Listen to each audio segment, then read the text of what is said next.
Hello everyone, क्या हाल चाल है आप लोग के। और कैसे हैं आप लोग। हम लोगों ने अपना ऑलरेडी सीएमए इंटर का जो फाइनेंशियल अकाउंटिंग है उसके क्लासेस स्टार्ट कर चुके हैं। In today's class we are going to start our new subject, that is second subject, our business law. मैं बता दूं कि लॉ एक ऐसा सब्जेक्ट है जो आप लोग का जब एग्जाम होगा ना, तो सबसे पहला एग्जाम होगा वो आपका लॉ का एग्जाम होगा। आप लोगों ने अभी तक जो अपना पढ़ाई किया है दैट इज सीएमए फाउंडेशन, उसमें आपके पास में 4 पेपर, पेपर 1 2 4, जिसमें आपका फाइनेंशियल अकाउंटिंग जो आपका बेसिक वाला था, आपका अकाउंट्स था, लॉ था, इको था और मैथ्स था, एंड साथ में आपका मैनेजमेंट भी था, इको मैनेजमेंट था। राइट। तो पेपर 1 2 3 4 हो गया। अब पेपर नंबर 5 जो आपका सीएमए इंटर में स्टार्ट होता है that is from law. Right. अब आज का जो हमारा पूरा स्टोरी रहने वाला है कि आपका जो लॉ है वो आपको नॉर्मली कैसे पढ़ना चाहिए, क्योंकि सबसे ज्यादा बच्चे को प्रॉब्लम इसी सब्जेक्ट में होती है। क्योंकि यहाँ पे जो अभी तक आपने पढ़ा है फाउंडेशन के अंदर में, आपने सिर्फ और सिर्फ एमसीक्यू गोला टिक किया है। बट अभी हम लोग यहाँ पे प्रॉपरली सीखने वाले हैं, समझने वाले हैं कि भाई सब लॉ का अप्रोच कैसे रहने वाला है, ताकि एट लास्ट जब आपका पूरा सिलेबस खत्म हो तो आपको लिखने में तकलीफ नहीं। उसके लिए मैंने प्लान ये किया है कि जब मैं आपको पढ़ाऊंगा ना, तो पढ़ाने के साथ साथ में मैं आपको क्वेश्चन आंसर कैसे लिखना है, क्वेश्चन को आंसर में कैसे लिखना है, मैं उसको भी लेकर आपके साथ में बात करूं, है ना। और आज जो हमारा है वो लॉ का पहला पहला क्लास है, तो मैं आपको प्रॉपरली एक लॉ का इंट्रोडक्शन बताने वाला हूँ, जो हमारे सिलेबस का भी नॉर्मली पार्ट है। और इवन इवन इवन इवन आपको जानना भी चाहिए लॉ पढ़ने से पहले। राइट। तो सबसे पहले हम लोग अपना लॉ का जो स्टोरी है एक बार वहां पे नॉर्मली आते हैं। बोलो क्या, सीएमए इंटरमीडिएट लॉ। ये तो आपको ऑलरेडी पता है कि ये जो पेपर है बोलो कितने मार्क का है, मार्क का है। राइट। अब जो मैंने एक बात और मुझे बोलना है कि जो आपका सब्जेक्ट है लॉ, ये आपका पेपर नंबर जो है बोलो कौन सा है, पेपर नंबर 5। Paper number 5। तो आप खुद समझ लो कि जब पहला पेपर इंटर का आपका लॉ है तो ये आपके लिए कितना ज्यादा इंपॉर्टेंट है, इंपॉर्टेंट है कि नहीं है, तभी तो पहले पहले डाल दिया ना। पहले आपका फाइनेंशियल अकाउंटिंग था, लेकिन इन लोगों ने चेंज करके पहले लॉ कर दिया, देन फाइनेंशियल अकाउंटिंग को डाल दिया। राइट। तो बोलना चाह रहे ये लोग कि लॉ आपका इंपॉर्टेंट है, आप इसको ध्यान से पढ़ो। इतना ही नहीं, let me tell you one more thing. जब आप सीएमए फाइनल में आओगे ना, तो वहां भी जो आपका लॉ है वो आपका पहला पेपर रहने वाला है, सीएमए फाइनल के अंदर भी। तो इंटर और फाइनल दोनों जगह पे ये आपका सब्जेक्ट बहुत इंपॉर्टेंट रहने वाला है। राइट।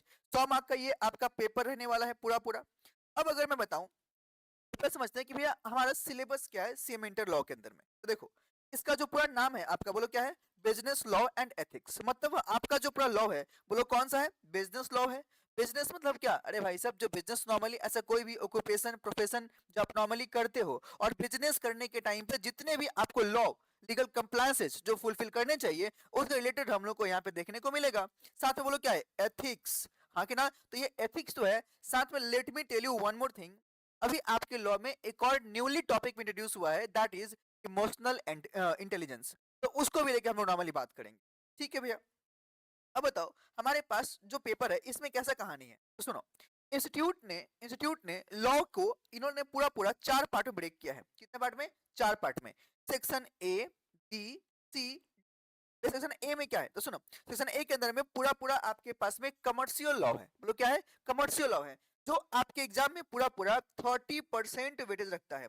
जब मैं यहाँ पे 30% बोल रहा हूँ ना हीरो, तो 30% मतलब क्या है, आंसर 30 मार्क का वेटेज रहने वाला है। राइट। 30% किसका भाई, 100 मार्क का। तो 30% आपका ये वेटेज रहने नॉर्मली रहने वाला है।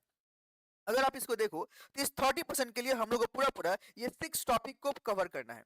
हाँ, हमारे पास में पूरा पूरा 6 टॉपिक है जो सेक्शन ए के अंदर में दिया गया है। वे क्या क्या है, पहला है introduction to law and legal system. इसको लेके मैंने बात भी किया कि आज का जो हमारा क्लास पूरा रहने वाला है वो लॉ के इंट्रोडक्शन को लेके ही नॉर्मली बात करता है। सामने क्या लीगल सिस्टम जो हमारे कंट्री में जो नॉर्मली चल रहा है ये उसको भी लेके हम लोग यहाँ पे बात करेंगे। अगला क्या है, इंडियन कॉन्ट्रैक्ट एक्ट 1872। अब तुम लोग बोलेगे भैया ये तो हम लोग पढ़ के आए हैं, इंडियन कॉन्ट्रैक्ट एक्ट जो है ये तो हम लोग ऑलरेडी सीएमए फाउंडेशन में पढ़ के आए हैं। तो मैं बोलूंगा जो आपने वहां पे पढ़ा और यहाँ पढ़ने वाले हो, दोनों में बहुत ज्यादा फर्क है। दूसरा इंपॉर्टेंट बात, आपने जो ये चैप्टर वहां पे पढ़ा है तो आपने सिर्फ और सिर्फ इसका एमसीक्यू सॉल्व किया है। इसका आंसर जो प्रॉपर लिखना है, राइटिंग प्रैक्टिस है, वो आपने नहीं किया। तो आपको यहाँ पे जो पहले ओएमआर बेस था, जो आपका एमसीक्यू था, वही चीज यहाँ पे बोलो कि आपके लिए सब्जेक्टिव है, प्रॉपर लिखना पड़ेगा। और उतना ही नहीं, कंटेंट में भी बहुत ज्यादा फर्क आपको देखने को मिलेगा, मतलब कि फर्क है। अगला सेल ऑफ गुड्स एक्ट, फिर से बोलो, ये भी पढ़ क्या है भाई साहब, सेम कहानी इसके लिए, ये भी आपको यहाँ पे पढ़ना होगा। नेगोशिएशन एक्ट, ये भी पढ़ क्या है, फिर भी ये तीनों टॉपिक आप पढ़ क्या हो ना, बोला हाँ, फिर भी ये टॉपिक हम लोग को यहाँ पे कवर करना है, राइट। अगला क्या है, इंडियन पार्टनरशिप एक्ट और एलएलपी। तो ये हमारे पास में 6 टॉपिक हैं जो आपके सेक्शन नंबर ए के अंदर में आते हैं, that is what, commercial law. Commercial मतलब हो ना, कमर्शलाइजेशन मतलब बिजनेस में जो नॉर्मली आप यूज करते हो डे टू डे कॉन्ट्रैक्ट में, जब दो पार्टी इंटर करता है गुड्स को बेचने के लिए, अगर कोई पार्टनरशिप बिजनेस है, लिमिटेड लायबिलिटी पार्टनरशिप है, तो उन सबके लिए जो पार्टिकुलर जो लॉ है जो उनके लिए अप्लाई होगा, ये उसको लेके बात करता है, ठीक है। अगला बोलो क्या है, सेक्शन नंबर बी, जो बात करता है बोलो कौन सा, इंडस्ट्रियल लॉ को लेकर। तो क्या है, इंडस्ट्रियल लॉ। इंडस्ट्रियल लॉ आप एग्जाम में 15% मतलब कितना भैया, 15 मार्क का क्वेश्चन आपको यहाँ से देखने को, तो कितने मार्क का भैया, 15 मार्क का क्वेश्चन आपको यहाँ से देखने को मिले। इसके अंदर में हमारे पास में 5 टॉपिक है, कितना है, देयर आर 5 टॉपिक्स जो हम लोग यहाँ पे कवर करेंगे। बोलो कहाँ पे, इंडस्ट्रियल लॉज में क्या क्या है, factories act 1948, payment of gratuity act होगा 1972, EPF employ provident fund act 1952, ESI employ state insurance 1948, अगला क्या है, कोड ऑन वेजेस 2019। ये आपके 5 टॉपिक हैं जो कि इंडस्ट्रियल लॉ के अंदर में दिए गए हैं, जो हमको कवर करना है। भैया ये इंडस्ट्रियल लॉ हमारे सिलेबस में क्यों है, क्या आपके मन में से आ रहा है क्या, तो एक लाइन थोड़ा सुन लो। इंडस्ट्रियल लॉ टेक्निकली इसलिए दिया गया कि सोचो ना, आप एज अ लाइक जब सी में बनोगे तो आप प्रॉपर्ली क्या हो, आंसर है कॉस्ट अकाउंटेंट। क्या हो, कॉस्ट अकाउंटेंट। तो टेक्निकली आपका नॉर्मली काम क्या रहने वाला है, वही सब कॉस्ट को रिड्यूस करना, कॉस्ट को कंट्रोल करना।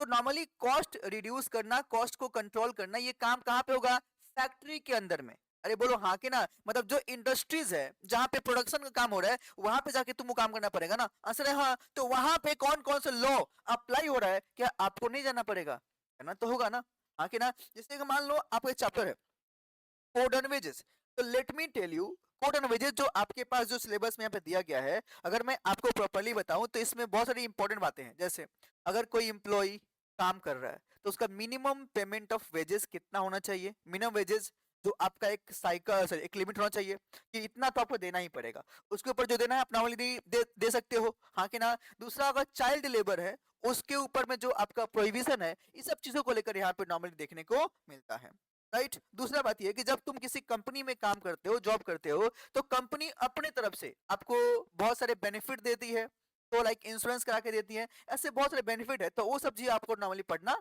हो, ठीक है। एंड सबसे बड़ा जति सेक्शन नंबर सी जो बात करेगा बोलो कौन सा, कॉर्पोरेट।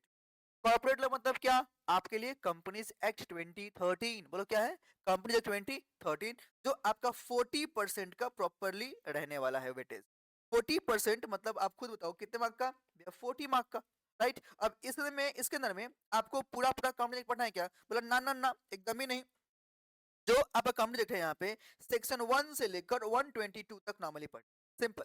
1 से कितना 122, आपको इतना ही पढ़ना है। एंड उसके अलावा आपको एक और टॉपिक पढ़ना पड़ेगा, दैट इज व्हाट, डायरेक्टर्स। बोलो क्या है, डायरेक्टर्स, राइट।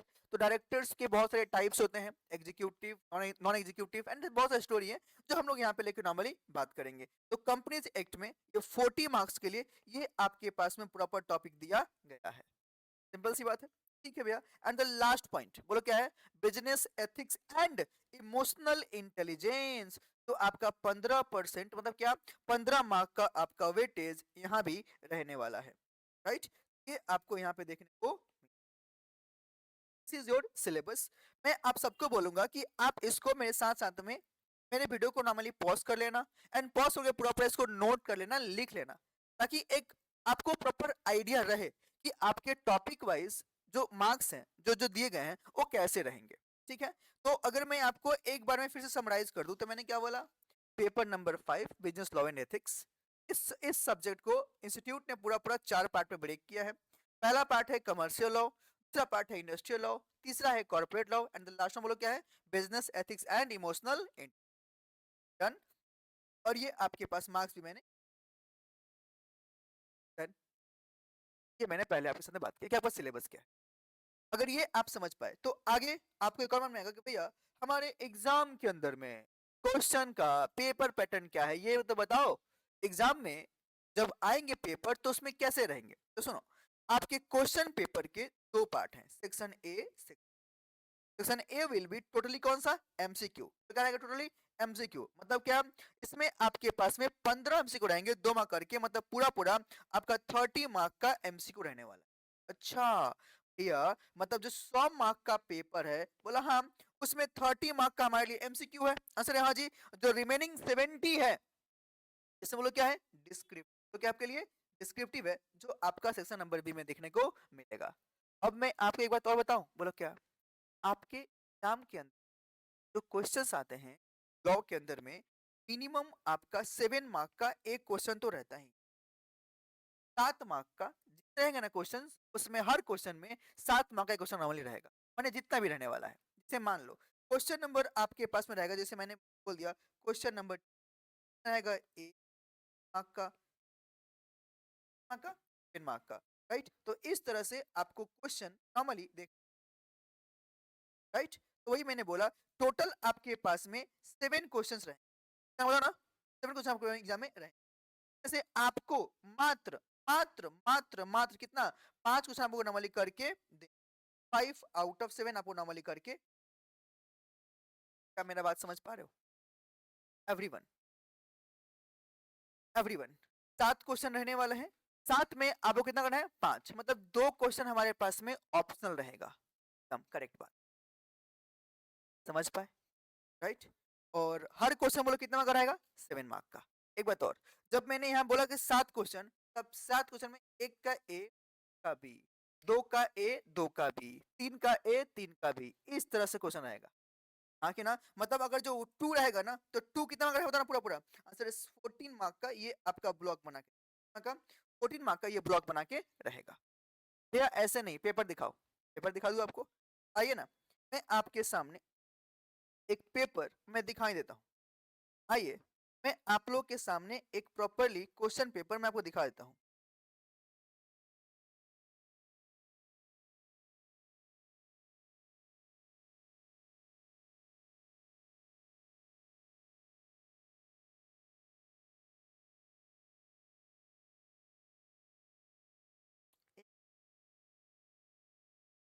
हाँ जी, दिस वन, ये देख लो आप लोग, ये आप लोग यहाँ पे देख लो, दिसंबर 25 का ये आपके पास में क्वेश्चन पेपर है, हाँ, दिसंबर 25 का ये आपके पास में क्वेश्चन, आप लोग के एग्जाम का न्यू सिलेबस जो आपके लिए आ रहा है, एंड आप लोग के लिए अभी जो है यही न्यू है यही ओल्ड है, क्योंकि जितने ही बच्चे जून और दिसंबर में अपेयर करने वाले हैं आप सबके लिए यही पेपर रहने वाला है, इसमें कोई चेंज नहीं आएगा।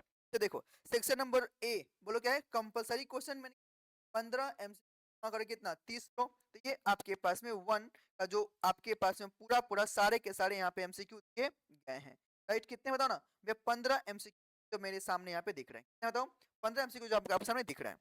सेक्शन नंबर जो बी रहने वाला है, मैंने क्या बोला आपके पास में 7 क्वेश्चन रहेंगे, 5 आउट ऑफ कितना क्वेश्चन नंबर 2 से लेकर 8 में कितने क्वेश्चन है 7, अरे बोलो हाँ कि ना। तो आपको कितना करना है 5 आउट ऑफ कितना 7।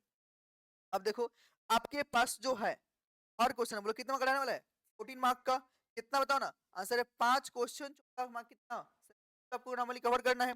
2 का ए का बी, ये तो आप लोग पढ़ोगे ना, इंडियन कॉन्ट्रैक्ट एक्ट का सवाल है पूरा पूरा 7 मार्क का। क्या बोला है analyse the miss representation and effect of misrepresentation under the कौन सा इंडियन कॉन्ट्रैक्ट एक्ट एनी 72। आप लोग देख पा रहे हो, ये तो पढ़ के आए हो ना, सोचो आपने पढ़ा भी होगा इसको समझा भी होगा, बट मैं अभी आपको बोलूं लिख के दो, क्या आप लिख पाओगे? लिखना ही तो मेन बात है, याद ही नहीं रहता है। तो वही सब चीज तो मुझे आपको सिखाना है, बताना है कि आखिर आपको क्या अप्रोच लेके चलना चाहिए जो आप अपना काम कर पाओ, प्रॉपरली आप लिख पाओ, ठीक तो मैं हूँ, है ना। एंड मैं आपको पूरा पूरा शुरू करता हूँ, जब आप मेरे साथ टिल द एंड तक रहोगे यू विल रियलाइज कि आपका प्रिपरेशन एकदम बेस्ट, राइट। ये आपको मैं प्रॉपर शुरू करता हूँ, क्योंकि मैं चाहता हूँ ना कि जो मेरे बच्चे जब एग्जाम में अपियर करने जा रहे हैं तो वो अपना वन शॉट वाला कहानी करेंगे। वन शॉट मतलब क्या, एक बार एग्जाम दिया क्लियर, अटेम्प्ट वाला कार्यक्रम नहीं, इतना अच्छे से प्रिपेयर करना। देखो मैं अपना 500% दूंगा, अब तुम डिसाइड करो, हाँ तुम लोग डिसाइड करो कि तुम लोग मुझे अपना 500% या छोड़ो 100% भी देने वाले हो। अगर आपने पूरा पूरा अपना 100% भी दिया ना, उसमें अगर कमी नहीं किया ना, तो मैं आपको अश्योर कर सकता हूँ कि हाँ जी आपका एग्जाम क्लियर होगा। अब ये तो आपको देखना पड़ेगा, आपको मेरे साथ में चलना पड़ेगा। मेरे जो मॉक टेस्ट होंगे वो आपको अपीयर करना पड़ेगा, टेस्ट आपको देने पड़ेंगे।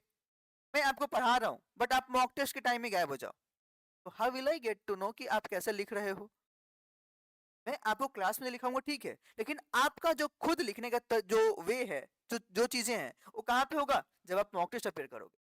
तो मैं आप लोगों को पहले रिक्वेस्ट कर दे रहा हूँ कि जितना भी मॉक टेस्ट हो, चाहे अकाउंट्स का हो, लॉ का हो, कॉस्ट का हो, टैक्स का हो, चाहे जिसका भी हो, आप सबको आप सारे मॉक टेस्ट अपेयर करोगे। नॉर्मली आपका मॉक टेस्ट होगा, आपका एवरी संडे रहेगा टेक्निकली, ठीक है ना? संडे ही नॉर्मली मैं नॉर्मली मॉक टेस्ट रखता हूँ।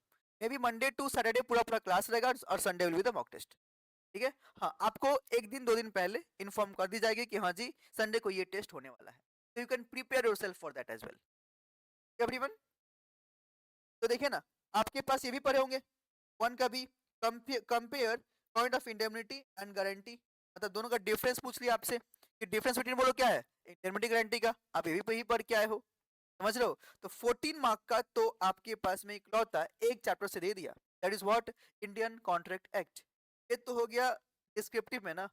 अगर मैं आपको दिखाऊंगा ना, तो एमसीक्यू के अंदर भी इससे सवाल आते हैं, रहो वहां से भी आपको सवाल देखने को मिलेंगे, एमसीक्यू भी आपको रहते हैं। भैया आप दिखाओगे क्या? चलो एक बार मैं देखता हूँ, आ जाओ तो मैं एक बार देख लेता हूँ। राइट, देखो, यही देखो ना, when parties to a contract, देखो ना, substitute it with a new or agree to resign or alter it the original contract, right, becomes, बोलो क्या होगा यहाँ पे जो नॉर्मली बोलना चाह रहे हैं? राइट, अब बताओ इसमें से नॉर्मली क्या होगा, ये आपको आंसर करना है। राइट, अगर आपको नॉर्मली याद हो तो भाई साहब जितना भी कहानी यहाँ पे नॉर्मली करके जो दिया हुआ है, अगर तुम यहाँ पे ध्यान से देख पा रहे हो, राइट, सब्स्टिट्यूट वाला कहानी बोलो क्या है भाई, contract can be discharge by mutual agreement, याद है आपको? Novation, alteration, rescission, remission and waiver.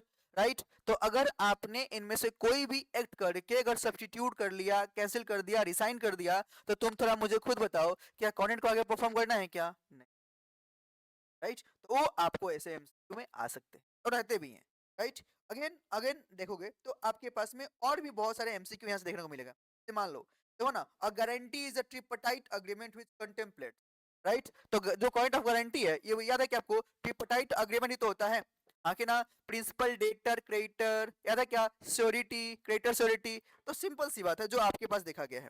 Right, तो आपको देखने को मिलेगा कि नॉर्मली अगर देखो तो पूरा एक चैप्टर से कितना हो गया, 14 और 2 एमसीक्यू मैंने दिखा दिया, 18 मार्क का, 18 मार्क का। भाई ये हर बार रहेगा क्या? सुनो, ऐसा कुछ भी नहीं है कि हर बार रहेगा। मे भी इन लोगों ने दिसंबर 25 के अंदर में पूरा पूरा 18 मार्क कहाँ से लिया है? इंडियन कॉन्ट एक्ट से। बट अगला जो आप लोग का जून 26 में एग्जाम हो, उसमें दे कैन डू कि इंडियन कॉन्ट से एक दो एमसीक्यू पूछ ले, डिस्क्रिप्टिव पूछे ही नहीं, और पूरा जो 14 मार्क का वेटेज है वो लोग सेल ऑफ गुड्स एक्ट से नॉर्मली पूछ ले। तो उनका जो मेन टारगेट रहने वाला है, ये बोलो किसका पार्ट है? कमर्शियल लॉ का। तो कमर्शियल लॉ के अंदर में जो चैप्टर्स हैं, अरे उनमें से 30 मार्क उनको उनको पूछना है ना, हाँ कि ना? तो उसके अकॉर्डिंग दे विल सेट कि अगर इस बार यहाँ से आ गया तो अगली बार मे भी यहाँ से नहीं पूछे, मे भी, सुनो मैंने मे भी बोला, मस्ट भी नहीं बोला। मतलब ऐसा हो, ऐसा पॉसिबिलिटी है कि institute institute after all these things फिर से भी ये सवाल, क्योंकि आपको तो या मेरे को तो क्या लगा, हाँ इस बार आ गया अगली बार नहीं आएगा, इसी बात का फायदा उठाएगा। राइट, और बोलते हैं ना बहुत कॉन्ट्रैक्ट भी छोड़ के जाएंगे, तो बहुत लंबा चैप्टर है, लंबा चैप्टर है लेकिन कितना आसान है ये भी तो देखो। लंबा है लेकिन आसान भी तो है। जब वो नॉर्मली लंबा है लेकिन आसान है, तो हम तो करके जाएंगे ना, क्यों? मार्क्स भी तो आते हैं, आके ना, तो करना जरूरी है। राइट, भैया आप पढ़ाओगे, अरे पूरा पढ़ाएंगे भाई, मैं तो पूरा पूरा पूरा ही पढ़ाने का ड्यूटी है ना। राइट, देखो पार्टनरशिप से भी आ गया है सवाल, हाँ कि ना? ये आपके पास में बोला examine the buyers remedies against the sellers for breach of contract. तो आपके पास में पूरे पूरे क्वेश्चन यहाँ पे नॉर्मली देखने को मिले। ये आ गया आपके पास में इंडस्ट्रियल लॉ का क्वेश्चन। राइट, तो इस तरह से आपके पास पेपर पूरा पूरा देखने को, समझ पा रहे हो एवरीवन? तो आप लोग का पेपर पैटर्न कैसा रहने वाला है, समझ गए मेरा बात? क्लियर है तो? हाँ भैया हम लोग समझ गए। जब समझ गए तो हम लोग अगले कार्यक्रम पे नावल प्रस्थान करते हैं। भैया आपका अप्रोच क्या रहने वाला, तो सब हमें बता दो, तो बता दो आप लोगों को। पहला बताइए, लॉ के अंदर में आप लोगों को पूरा पूरा 3 बुक्स, जी हाँ, 3 बुक्स मिलेगा। एक रहेगा आपके पास में जो पार्ट 1 रहेगा, पार्ट 1 रहेगा, पार्ट ए भी, जिसमें मैंने कमर्शियल लॉ और इंडस्ट्रियल लॉ को इनकॉर्पोरेट किया। दूसरा रहेगा आपके पास में जो बी, उसमें रहेगा आपके पास में कॉर्पोरेट लॉ, और बाकी जो आइटम है उसको मैंने डाल दिया है। तीसरा मैंने आप लोग के लिए रेडी किया है समरी नोट, समरी नोट्स, ये आपको मिलेगा। एंड एट लास्ट एक और चीज मिलेगा जिसमें आपके सारे PYQ with answer, PYQ with answer, जो क्वेश्चंस आपके पास में आ चुके हैं मैं उसको भी इनकॉर्पोरेट करके आपके सामने दे, कि आपके पास में कितने क्वेश्चंस कैसे कैसे आए हैं उसको भी नॉर्मली आपको देखने को मिले। That is what I am going to do. इसके अलावा जब मैं आपको पढ़ाऊंगा ना तो मैं आप सबको बोलूंगा कि भाई सब सुनो ना, आप लोग मेरे साथ साथ प्रॉपरली क्लास नोट्स बनाओ। जी हाँ, क्लास नोट्स प्रॉपरली मेरे साथ साथ प्रिपेयर करना, ये आपके लिए बहुत अच्छा रहेगा। ठीक है, देखो मैं आपको अच्छे से पढ़ाऊंगा, ये मेरा ड्यूटी है, लेकिन ये आपकी भी ड्यूटी है कि जब आप कोई चीज को मैंने आपको पढ़ा दिया ना, तो आपकी ड्यूटी है कि आप उसको फिर से घर पे जाके पढ़ो। और जब पढ़ोगे ना तो प्लीज आपका अपना नोट्स प्रिपेयर होना चाहिए। मेरा आपको हैंड रिटन नोट्स भी मिलेगा, इसमें कोई चाप नहीं है, यू विल गेट दैट। लेकिन जब आप अपना खुद का बनाओगे ना तो चीजें आपके अकॉर्डिंग होगी और आप ज्यादा संभाल पाओगे। मेरी बात समझ रहे हो? और वो क्या है ना कि आपको आज नॉर्मली पता होगा आपको, अगर आप लोगों ने दोनों ग्रुप का आपका आप एग्जाम देते हो तो भाई साहब आपको कोई भी एग्जाम के डे में ब्रेक नहीं होता, आपका एग्जाम एवरीडे होता है if you are appearing for the both group. हाँ, वो अलग बात है कि अगर आपने सिर्फ ग्रुप 1 दिया या सिर्फ आपने ग्रुप 2 दिया तब आपको एक दिन का गैप नॉर्मली मिलेगा। लेकिन अगर दोनों ग्रुप जो बच्चा दे रहा है उसके पास तो गैप नहीं है ना, तो जब आप एग्जाम आज दे के आओगे कल का जो प्रिपरेशन है जो करना पड़ेगा, तो पूरा उतना मोटा मैट या 3-4 मैट क्या आप कर पाओगे? नहीं। उसी के लिए बोलो क्या है मेरा समरी मैट है, समरी मैट है कि आप पूरा पूरा 5-6 घंटे में पूरा देख लो और आपका काम हो जाए, रिवीजन हो जाए, राइट। और अगर आपने अपना सेल्फ नोट्स मेंटेन किया तो ये आपको और अच्छा कॉन्फिडेंस देगा और आपके लिए अच्छा भी रहेगा। समझ पा रहे हो मेरा बात? ये चीजें मैं बोलूंगा आपको मेंटेन। दूसरा बात सुनना, जब आप लोग मेरे क्लास में आओगे ना, बोला हाँ, कम से कम आप लोग 2 ठो पेन लेके आना। पेन, कलम कलम, ठीक है ना, वो पेन आपका पी आई नहीं, ये पी एन पेन, ठीक है ना। 2 पेन आप लेके आना और दोनों आपका डिफरेंट कलर होना चाहिए। जैसे मान लो कि आप एक रेड लेना और आप एक नॉर्मली ब्लू रखना, देखियो मार्किंग करने में आपको हेल्प करे। यू विल अवेयर कि जो मैं आपको क्लास में नोट्स लिखवा रहा हूँ, मार्किंग करवा रहा हूँ कि हाँ ये वर्ड इंपॉर्टेंट है, मार्क करो, ये आपके आंसर में दिखने चाहिए, क्योंकि लॉ में आपको ध्यान रखना पड़ेगा। यू हैव टू अंडरस्टूड कि आपको कौन कौन से वर्ड्स हैं जो आपको प्रॉपरली ध्यान रखना पड़ेगा और उसको यहाँ पे तुमको लिखना पड़ेगा। तो 2 कलर का पेन चाहिए। इसके अलावा मैं बोलूंगा कि आप लोग ना एक हाइलाइटर आता है, आप लोग जानते ही होंगे, हाँ कि ना।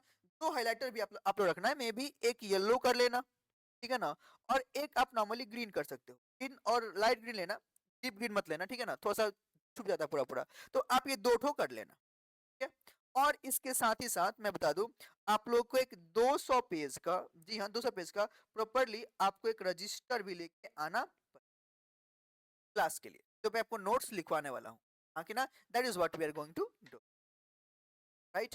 मेरा जब मैं आपको पढ़ा रहा हूँ तो मैं आपको एक बात और असर कर दूं, मेरा प्रॉपर मोटिव पढ़ाना है, तो उसमें आईसीएमआई का जो मटेरियल है ना, पेशुर का जो मैट है, उसको मैं पूरा कवर करने वाला, पूरा का पूरा कवर करने वाला। जब आप आईसीएमआई अगर मैट आप लोग नॉर्मली कभी देखा होगा कि नहीं पता नहीं मुझे, मैं आपको दिखाना चाहता हूँ कि जो इंस्टीट्यूट का जो नॉर्मली मैट है, इंस्टीट्यूट का जो नॉर्मली आपका मैट है, ये तो भाई साहब फर्स्ट का है,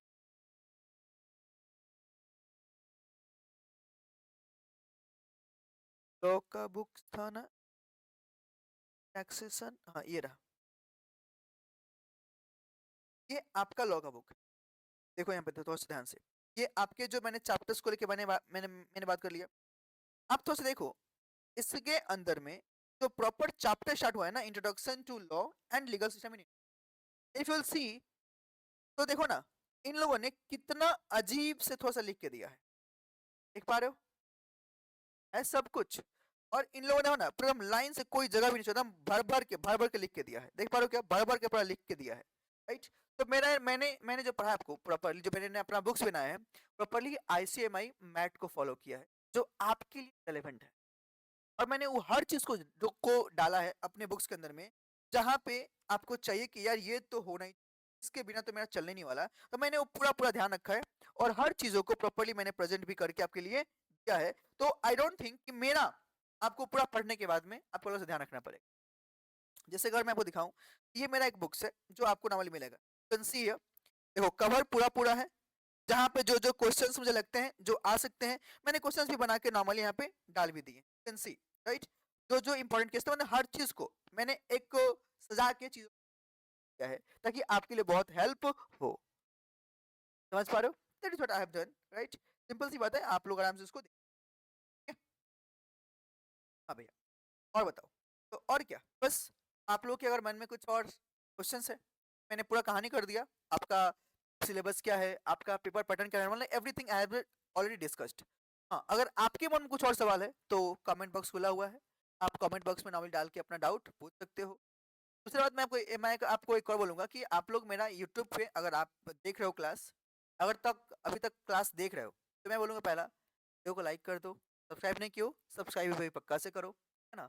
और जो मेरा टेलीग्राम चैनल है, आप उसको भी जॉइन आप कर लेना, क्योंकि वहाँ पे मैं सारे इन्फॉर्मेशन एंड जो आपके पास में जो डिटेल्स आते रहते हैं, सिलेबस चेंज ब्ला ब्ला, मैंने सब कुछ आपको वहाँ पे normally one stop solution is our Telegram channel, आप उसको ज्वाइन करके रखना, ठीक है ना? हर चीज़ आपको नॉर्मली वहाँ पे मिलता हुआ है। सिंपल है। चलो, फाइन। तो हम लोग बहुत बात कर लिए, डाउट मैंने बोल दिया ऑलरेडी, आप लोग कमेंट बॉक्स में पूछ सकते हो। और जो लोग फेस टू फेस, आप लोग तो फेस टू फेस में हो, तो आप लोग को जैसे हो आराम से बात कर सकते हो। चलिए जी, let's get started with ours, like basic, starting से, राइट? तो पहला मैं मन मारा है, बताओ, लॉ, राइट? हम लॉ पढ़े हैं ना? बोला हाँ, पर मैं, व्हाट इज लॉ? बताओ तो, लॉ क्या होता है? अगर मैं आपसे बोलूं सिंपलेस्ट वे में बताओ, लॉ क्या होता है? What is law?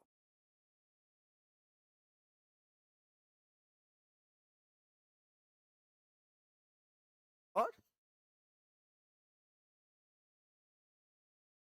Abhishek, rules, बढ़िया। और सुजल तुम बताओ, रूल्स एंड रेगुलेशंस, ओके। हाँ, आप बोलो बेटा। हर्ष, चलो, आप सबने नॉर्मली हर चीजें बोली, अच्छा भी लगा मुझे। अब थोड़ा सा मुझे बोलने दो, मैं सिंपल वो करके बोलूँ, law means set of the rules and regulation. क्या बोलेंगे? Law means to set of the rules and regulations for the civilised society to maintain peace and harmony. ये मतलब समझे नहीं? थोड़ा फिर से बताओ। मैंने बोला लॉ क्या है, तो बोलना चाह रहा हूँ जो हम लोग डे टू डे जो प्रैक्टिस करते हैं, जो रूल्स हम लोग फॉलो करते हैं, अगर मैंने उसी को प्रॉपरली लिख लिया, बना लिया, तो हमारे लिए वो लोग क्या है? लॉ है। अब नॉर्मली लॉ बनाते क्यों है? क्योंकि जिस समाज में रहते हैं ना, उस समाज के अंदर में शांति और सद्भावना, मतलब peace and harmony normally properly maintain रहे। क्योंकि अगर लॉ नहीं हो ना, कानून नहीं हो, कानून व्यवस्था प्रॉपर नहीं हो, तो भाई साहब जिसके मन में जो आएगा वो नॉर्मली करेगा। अब हर आदमी के मन में अपने मन से बहुत कुछ करने को मन करता है, राइट? अगर उसके पास पूरा कोई डर नहीं हो कि मेरे साथ कुछ हो सकता है, तब तो पूरा एकदम आतंक मचाएगा, हाँ कि ना? तो उसके लिए कानून व्यवस्था को एस्टेब्लिश करना, उसको बनाना बहुत जरूरी हो जाता है। उसके लिए आपको लॉ यहाँ पे एस्टेब्लिश की जाती है, ताकि जिस समाज में रहते हो आप वहां पे प्रॉपरली पीस एंड हार्मोनी को मेंटेन करके सिंपल बात है। जो मैंने बोला, एक बार इसको प्रॉपर लिखेंगे हम लोग, प्रॉपर एक बार इसको, आइए लिखते हैं, लिखिए ना। Law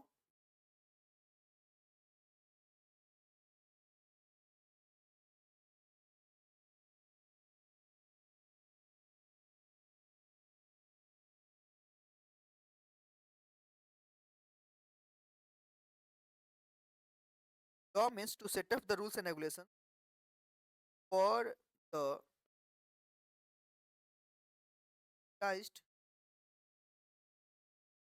society, for the civilized society, maintain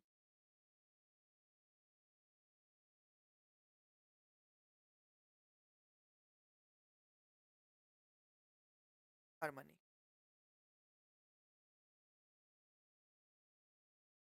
simple सी बात है। लॉ बोलो क्या है भाई? रूल्स एंड रेगुलेशन है जो सेटअप करते हैं, बनाते हैं। किसके लिए? किसके लिए? सिविलाइज सोसाइटी के लिए। और क्यों क्यों क्यों चाहिए हमको लॉ? पीस एंड हार्मनी को मेंटेन करने। लॉ बोलो क्या है? सेटअप रूल्स एंड रेगुलेशंस है जो बनाए गए हैं किसके लिए? सिविलाइज सोसाइटी के लिए। क्यों चाहिए? To maintain peace and harmony. Simple सी बात है, सिंपल है। अब सुनो एक बात और, बोलो क्या? आप लोगों ने ऊपर में सिलेबस देखा? हाँ देखा, देखा ना आपने, राइट? तो आपका जो पूरा पूरा सब्जेक्ट है उसका नाम बोलो क्या है? है ना, पूरा पूरा नाम बोलो, business law, law and ethics, ठीक है? तो अब देखो इस अंदर में देखो तो आपके पास में डिफरेंट डिफरेंट एक्ट्स थे। क्या था? कंपनीज एक्ट है, कंपनीज एक्ट है, आपके पास में इंडियन कॉन्ट्रैक्ट एक्ट है, सेल ऑफ गुड्स एक्ट है ना? इतनी सारी चीजें हैं, राइट? आप लोग मुझे बताओ, मैं आपको क्या पढ़ाऊंगा? लॉ पढ़ाऊंगा या मैं आपको एक्ट पढ़ाऊंगा? बताओ तो, what I am going to teach. क्या मैं आपको लॉ पढ़ाऊं या एक्ट पढ़ाऊं? बताओ ना, मैं आपको क्या पढ़ाने वाला हूँ? क्या काम? अगर लॉ है तो लॉ ही पढ़ाओगे ना, लेकिन उसके अंदर एक्ट है ना, तो सिर्फ एक्ट पढ़ेंगे क्या?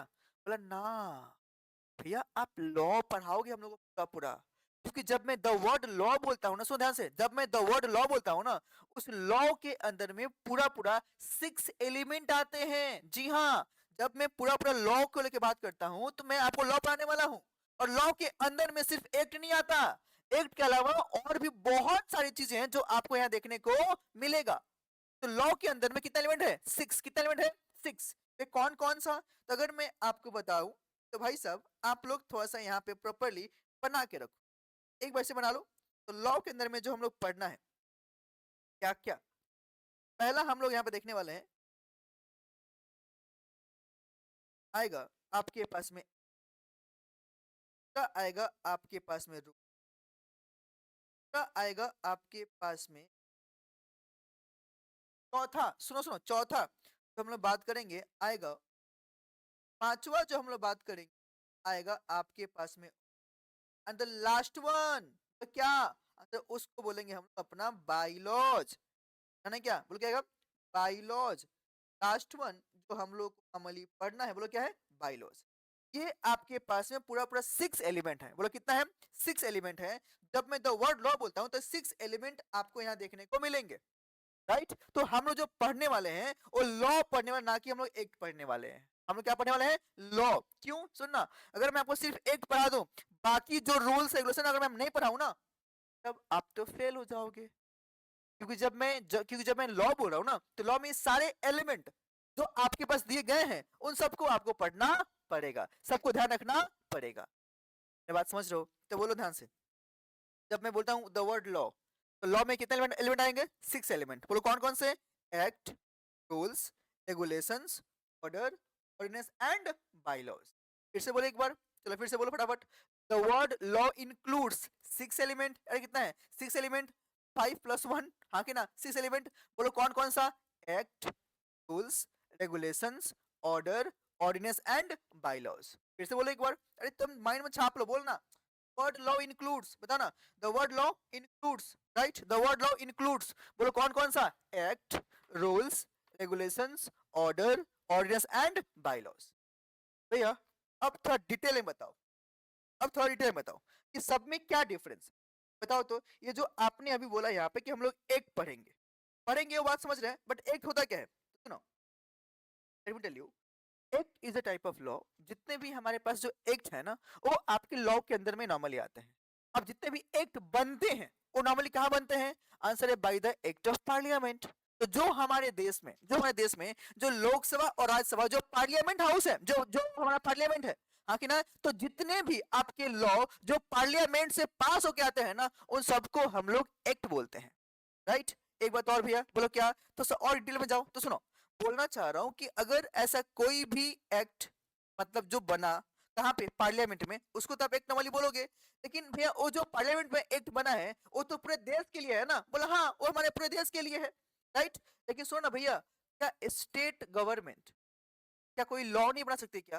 बोला स्टेट गवर्नमेंट भी अपना लॉ बना सकती है, वो भी अपना एक्ट बना सकती है भाई साहब, हाँ कि ना? तो वो लोग नॉर्मली कहाँ पास करेगा? आंसर है स्टेट लेजिस्लेचर के अंदर में। ध्यान सुनना, जब एक ऐसा एक्ट तो बना हुआ है बाय द पार्लियामेंट, वो पूरा ऑल ओवर इंडिया के लिए एप्लीकेबल रहने वाला है। लेकिन ऐसा कोई भी एक्ट जो कोई स्टेट लेजिस्लेचर में पास हुआ है, मतलब क्या, किसी स्टेट ने बनाया है, हाँ कि ना, तो वो जो आपका एक्ट अप्लीकेबल है वो कहाँ पे, with in the territory of the state, हाँ कि ना। तो ये जो नॉर्मली एक्ट है ना, बोला हाँ, तो ये आपका दोनों जगह बन सकता है।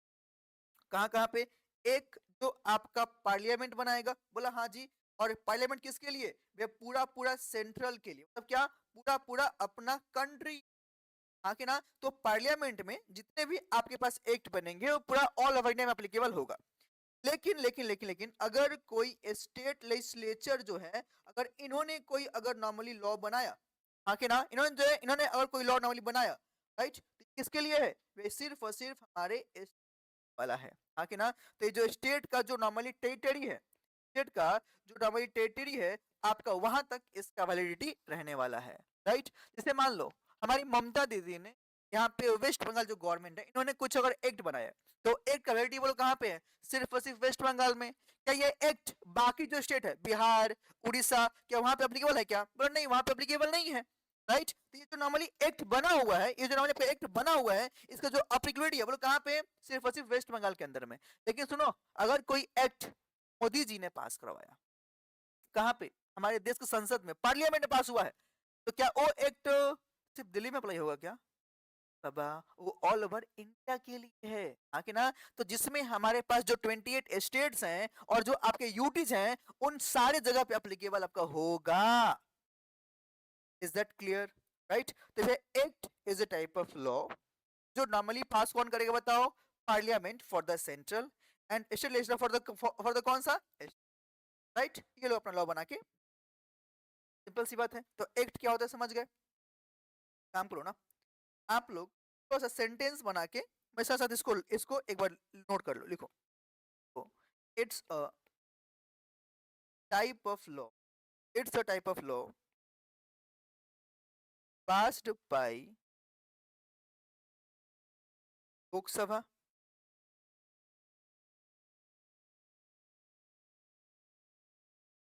passed by लोक सभा एंड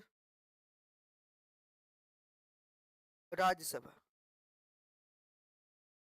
राज्यसभा, दैट इज, एक बार मैं लिखूं, पार्लियामेंट, पार्लियामेंट, ठीक है ना, दैट इज पार्लियामेंट। यहाँ ब्रैकेट में लिख लो, फॉर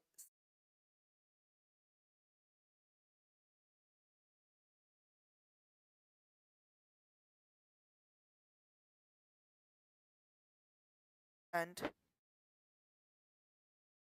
और भी लिख सकते हो, by state legislature,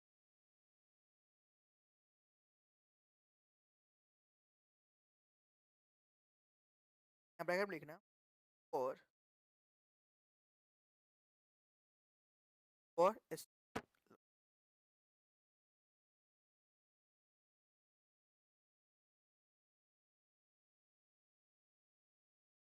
act normally बोलो पास कौन करेगा बताओ ना, आंसर सेंट्रल के लिए पार्लियामेंट, पार्लियामेंट, और स्टेट के लिए बोलो, बोलो कौन, स्टेट लेजिस्लेचर, है ना क्या, ठीक है, क्लियर है। एक्ट के बाद में अगला वर्ड बोलो क्या है, रूल, क्या है। अब आप लोग मुझे बताइए रूल्स क्या होता है, बताओ तो, व्हाट इज रूल्स, सुनना, व्हाट इज रूल्स, अब तो ध्यान सुनो।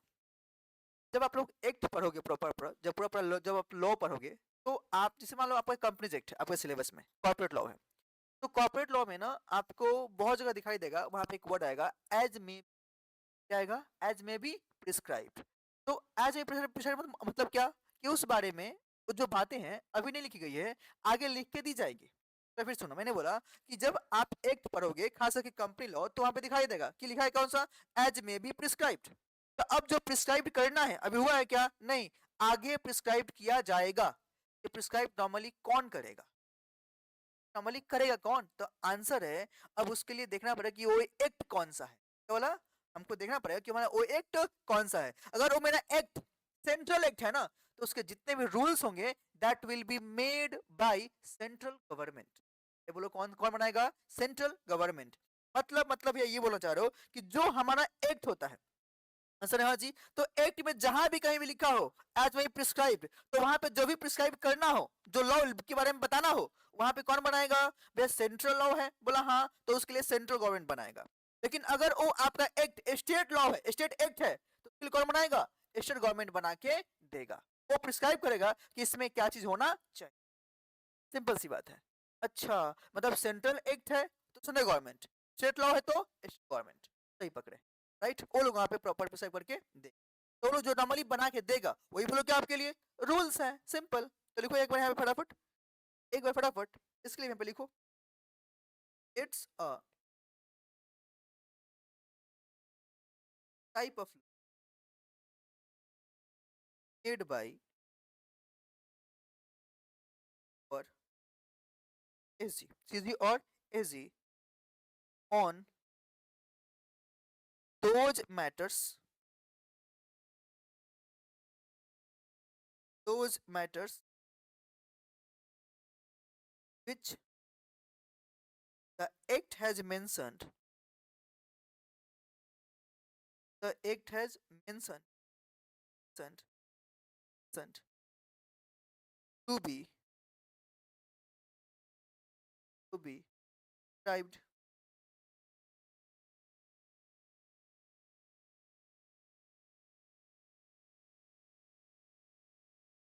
जो प्रिस्क्राइब करने का जो कार्यक्रम है, ये हमारे लिए बोलो कौन करेगा? चल या या एसजी करके नॉर्मली बतौर, आप लोग देख रहे होंगे कि मैं ना लाइन कर रहा हूँ, ये सब वर्ड है जो आपको ध्यान में होना चाहिए, राइट। तो रूल्स के अंदर में, राइट, रूल्स के अंदर में जो प्रिस्क्राइब करने का जो कार्यक्रम है, बोलो कौन करेगा? सेंट्रल गवर्नमेंट या स्टेट गवर्नमेंट। सिंपल सी बात। हाँ भैया, रूल समझ गए। अगला बोलो क्या है? रेगुलेशन। अगला हमारे पास जो वर्ड है बोलो क्या है? रेगुलेशन। भैया रेगुलेशन क्या होता है बताओ मुझे, आप मुझे बताओ, व्हाट इज रेगुलेशन? बताओ, हमको जानना है। अरे भैया, व्हाट इज रेगुलेशन? अब सुनो, रेगुलेशन क्या होता है ना कि एक तरह से अगर आप देखो ना, तो हमारे देश में ना बहुत सारे रेगुलेटरी बॉडी है। क्या बोला? हमारे देश में बहुत सारे रेगुलेटरी बॉडी है जो एक पार्टिकुलर मार्केट को या पार्टिकुलर थिंग को प्रॉपरली रेगुलेट करता है, कंट्रोल करता है। जैसे आपने सुना होगा, अगर आप लोग नॉर्मली थोड़ा सा मार्केट से जानते हो तो आप लोग मुझे बताओ कि हमारे देश में एक मार्केट है जिसको बोलते हैं मनी मार्केट। सुना है आपने? तो मनी मार्केट को हमारे देश में रेगुलेट कौन करता है बताओ तो? मनी मार्केट को हमारे देश में रेगुलेट नॉर्मली कौन करता है? आंसर है आरबीआई। अरे हाँ कि ना, हमारे देश में कितने करेंसी इशू होगा उसका प्रॉपर कंट्रोल करना, सब कुछ देखना, ये जो कार्यक्रम है नॉर्मली कौन करता है भाई? आरबीआई तो करता है। अरे मेरी बात समझ लो, क्या कौन होता है? आरबीआई तो करता है। आंसर है हाँ। अब एक बात और, हमारे देश में एक और मार्केट है जो बहुत बड़ा मार्केट है, जिसको हम लोग बोलते हो शेयर मार्केट। कौन है? शेयर मार्केट, या हम लोग उसको स्टॉक मार्केट भी बोलते हैं, कमोडिटी मार्केट भी बोलते हैं। अब आप लोग मुझे बताओ, जो हमारे देश का शेयर मार्केट हो, कमोडिटी मार्केट या स्टॉक मार्केट, जो भी आपके हिसाब से है, उसको भी तो कोई रेगुलेट करता है। कौन है वो? सेबी। अरे याद है क्या? सेबी, पता है ना आप लोग को, राइट।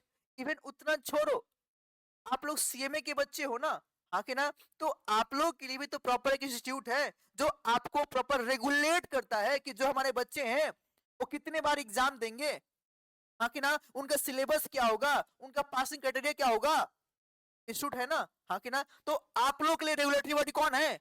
आईसीएमएआई। अरे है ना?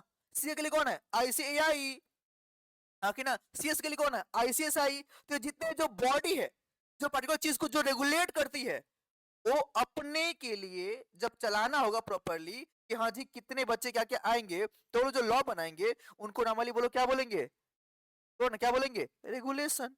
अच्छा, मतलब जितनी भी रेगुलेटरी बॉडी जो लॉ बनाएगी, राइट, उसको क्या बोलेंगे? रेगुलेटरी बॉडी जो बनाएगा क्या है? रेगुलेशन। सिंपल सी बात है, राइट। तो ये आपको यहाँ पे ध्यान रखना पड़ेगा। एक बार यहाँ पे लिखो, एक बार लिखो, तो it's a type of law, it's a type of law passed by passed by regulatory body, passed by regulatory body, established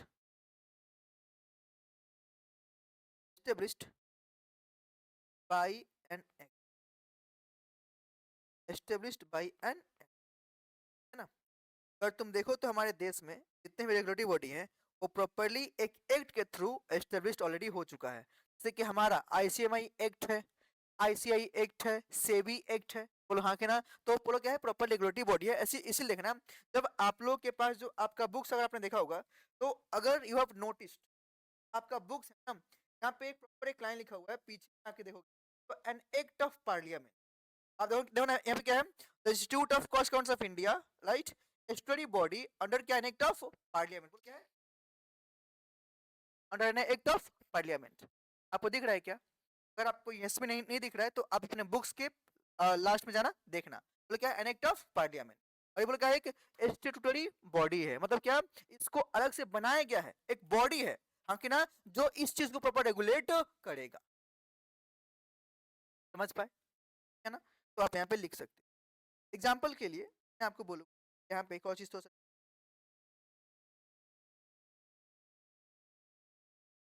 SEBI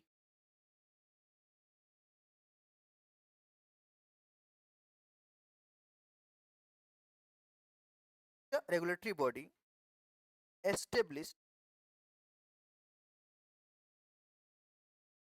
1990 1992. Now,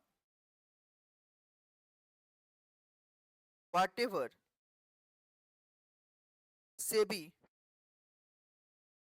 will make will make for a stock market,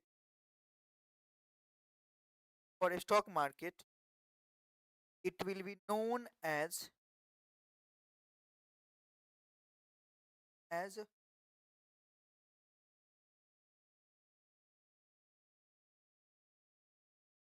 क्या, तो सेम सेम सेम सेम कुछ तो कौन सा, our institute, हाँ कि ना। तो जो भी हमारा इंस्टीट्यूट आईसीएमआई मतलब ICI, right, cost account of India, अगर ये जो भी लॉ बनाएगा क्या बोलेंगे, रेगुलेशन बोल, राइट। अब मैं यहीं पे एक और चीज बोलना, थोड़ा ध्यान सुनो, थोड़ा सा ध्यान सुनना ध्यान से। अगर कोई स्टैट्यूटरी बॉडी मतलब कौन सा, रेगुलेटरी बॉडी, बोला हाँ, अगर ये नॉर्मल लॉ बनाती है जो सबको फॉलो करना है, क्या बोलेंगे, रेगुलेशन। लेकिन अगर यही रेगुलेटरी बॉडी, ध्यान सुनना, अगर यही रेगुलेटरी बॉडी अपना सेल्फ गवर्नेंस के लिए जब लॉ बनाएगा ना, तो बोलते हैं बाइलॉज। तो बाइलॉज, तो फिर समझो, मैंने बोला कि जितने भी रेगुलेटरी बॉडी, से मान लो मैंने बोला हमारा इंस्टीट्यूट जो आईसीएमआई है, ठीक है। अब ये आईसीएमआई जो नॉर्मली लॉ बनाता है हमारे मतलब कि अपने बच्चों के लिए, कि हाँ जी, कौन सा जो सीएमए फाउंडेशन में सिलेबस क्या होगा, सीएमए इंटर में सिलेबस क्या होगा, उसका पासिंग पासिंग का क्राइटेरिया क्या होगा, मतलब बहुत सी चीज जो नॉर्मली बता रहा है, जो बना के दिया ऑलरेडी, ये सब जो आएगा हमारे लिए, बोलो क्या है, रेगुलेशन है। बोलो क्या है, रेगुलेशन है। सुनो, अगर इंस्टीट्यूट जब कोई भी सिलेबस में चेंज करता है, बहुत सारी काम काम करता है, तो उनके लिए भी तो अंडर अंडर जो जो भी बॉडी है, जो अंदर जो अपना काम करता है, सेल्फ गवर्नेंस, मतलब कि अगर कोई भी लेना डिसीजन, तो कैसे लेंगे डिसीजन, हाँ कि ना। तो खुद के ऊपर जो काम करने का जो जो तरीका है, हाँ कि ना, तो उसके जो भी लॉ बनाएंगे, उसको हम लोग बोलेंगे क्या, बोलेंगे बाइलॉज बोलेंगे। मतलब कोई भी रेगुलेटरी बॉडी अगर कोई लॉ बनाती है अपने सेल्फ गवर्नेंस के लिए, सेल्फ गवर्नेंस के लिए, क्या बोलेंगे, बाइलॉज बोलेंगे, हाँ कि ना। जैसे इंस्टीट्यूट बोलना चाह रहे हैं कि सिलेबस अभी चेंज करेंगे, हाँ कि ना। सिलेबस अगर अगर उसको मान लो चेंज करने का नॉर्मली प्लान है, अगर आप लोग बात बात करो तो अपना जो इंस्टीट्यूट है सीएमए इंस्टीट्यूट, ये तो भाई साहब हर 4 साल में ये लोग सिलेबस चेंज करते हैं, हर 4 साल में। जी हाँ, राइट। लास्ट सिलेबस 22 में हुआ था चेंज, तो 22 अभी अभी चल रहा है, 26 आ गया ना, प्रपोज कर दिया ना। अरे हाँ, राइट, भी हमारे लिए अप्लीकेबल है क्या, आपके लिए एकदम नहीं है। अगर जो भी सिलेबस चेंज होगा that will be applicable in like 27 जून, और आपका दिसंबर 27 में आपका अप्लीकेबल होगा, उससे पहले अप्लाई नहीं होने वाला। 26 में जो जो चल रहा है ये आपका 22 का जो सिलेबस है वही चलने वाला। ओके, बट जो ये अलग बात हो गया, बट नॉर्मली मेरी बात तो आप समझ पाए ना, कि जो आपके लिए जो अप्लीकेबल रहने वाला है वो तो बात की बात है। बट अभी जो मैंने बात किया तो क्या, रेगुलेशन, बोलो क्या है। तो जब रेगुलेटरी बॉडी जब नॉर्मल लॉ बनाएगी, रेगुलेशन बनाएगी, सॉरी, जो भी लॉ बनाएगी उसको क्या बोलेंगे, रेगुलेशन नॉर्मली बोलेंगे। लेकिन अगर वही रेगुलेटरी बॉडी अपना सेल्फ गवर्नेंस की जो लॉ बनाएगी, क्या बोलेंगे, बाइलॉज बोलेंगे, क्या नहीं क्या। तो एक काम करो, आप थोड़ा सा उसको भी यहाँ पे मेरे साथ में नोट, रेगुलेशन हो गया, अब यहाँ पे थोड़ा नोट कर लो, बाइलॉज, बाई bylaws. देखो bylaws, it's a type of law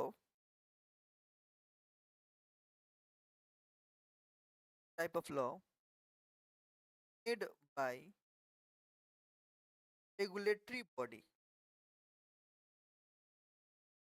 made by regulatory body, manage own affairs, manage its own affairs, that is self-governing law.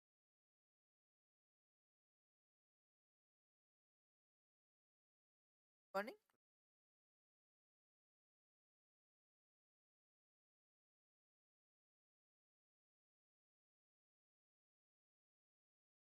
आप लोग को यहाँ तक मेरी बात समझ आई क्या? बाइलॉज बोलो क्या है भाई? बाइलॉज हमारा ओ लॉ है, राइट?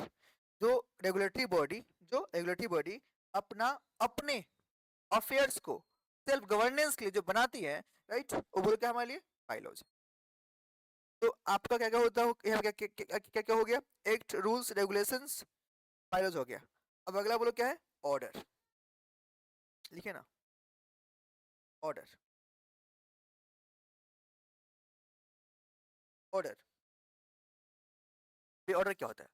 तो सुनो, ऑर्डर क्या है ना, हमारे लिए अगर तुम ध्यान दो तो ऑर्डर देने का नॉर्मली काम किसका होता है? कोर्ट का। कोर्ट होता है ना ऑर्डर, हाँ कि ना? मतलब ऐसे बोलना, order is a type of law who actually passed by और गिवन बाय एडजुडिकेटिंग अथॉरिटी। बोलो क्या है? Adjudicating authority. इसमें आपके पास में कोर्ट होता है या कोई भी पर्सन को जो उस पर्पस के लिए अपॉइंट किया गया है, राइट? जैसे मान लो अगर आप लोग को जब मैं कंपनी लॉ पढ़ाऊंगा, हाँ कि ना, तो कंपनी लॉ जब आप नॉर्मली पढ़ोगे ना तो आपको वहां पे देखने को मिलेगा एक चीज, बोलो क्या? कि हमारे लिए जो प्रॉपर कोर्ट है कॉर्पोरेट लॉ के लिए, बोलो कौन है? एनसीएलटी। अगर थोड़ा सा मैं नाम नाम ले रहा हूँ, एनसीएलटी, बोलो कौन है? National company law tribunal, right? उसके अलावा कंपनी लॉ प्रॉपरली फॉलो हो रहा है कि नहीं बाय द एवरी कंपनी, एक पर्सन है जो नॉर्मली देखते रहता है, वो होता है आरओसी। बोलो कौन होता है? आरओसी। तो आरओसी में कौन है? Registrar of company, right? उसका काम यही है कि जितनी भी कंपनियां जो बनी हुई है, क्या वो प्रॉपरली कंपनीज एक्ट को फॉलो कर रही है कि नहीं, उनको देखना काम है। अगर कोई भी कंपनी कंपनीज एक्ट को फॉलो नहीं करेगी ना, तो उसके लिए आरओसी पेनाल्टी इंपोज कर देगा कि आपको, तुमको पेनाल्टी देना पड़ेगा। क्यों? तुमने इस लॉ को फॉलो नहीं किया, आखिर ना? तो उसके जो पेनाल्टी इंपोज किया, मतलब क्या? आरओसी ऑर्डर देगा ना। अरे हाँ कि ना? तो कहने से कि कॉर्पोरेट लॉ के लिए जो मेन हमारे लिए है पर्सन, बोलो कौन है? आरओसी है। अरे हाँ कि ना? दूसरी बात, अगर आप पढ़ते हो इनकम टैक्स, राइट, जब आप लोग पढ़ोगे, राइट, तो इनकम टैक्स के अंदर भी एक डिपार्टमेंट है ना, इनकम टैक्स डिपार्टमेंट। बोलो इनका नॉर्मली काम क्या है? कि अगर कोई भी पर्सन जो इनकम कमाएगा और टैक्स नहीं देगा, तो उनके पास नोटिस कौन भेजेगा? कौन भेजेगा? इनकम टैक्स डिपार्टमेंट, हाँ कि ना? अब इनकम टैक्स डिपार्टमेंट के अगर तुम लेके बात करते हो तो उसमें भी एक प्रॉपरली का एक बोर्ड है, सीबीडीटी। ये कौन होता है? CBDT, central board of direct tax. तो वो यहाँ पे आके अपना इंपोज करेगा। तो मैं बोलूँ क्या, कैसे एक प्रॉपरली बॉडी है, अथॉरिटी है, ऑथराइज्ड पर्सन है, जिसके पास ये पावर दिया गया है कि तुम ऑर्डर दे के पेनाल्टी या जो भी गलत हुआ है उसके तुमको स्यू कर सकते हो, या उसको चलाने के लिए जो आपने ऑर्डर दिया, मतलब जो आपने जो जो आपने इम्पोजिशन डाला, उसको क्या बोलेंगे? ऑर्डर नॉर्मली बोलेंगे। बल, तो आप ऐसे समझ सकते हो। एक बार इसको भी लिखो है फटाफट, हो ना? It's a type of law, it's a type of law passed by, इसमें जो मेन वर्ड आएगा पास्ड बाय, बोलो कौन है? एडजुडिकेटिंग अथॉरिटी, एडजुडिकेटिंग अथॉरिटी, और we can say authorized person, authorized person which shall apply on a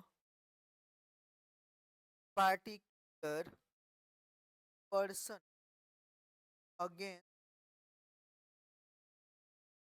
against whom it passed।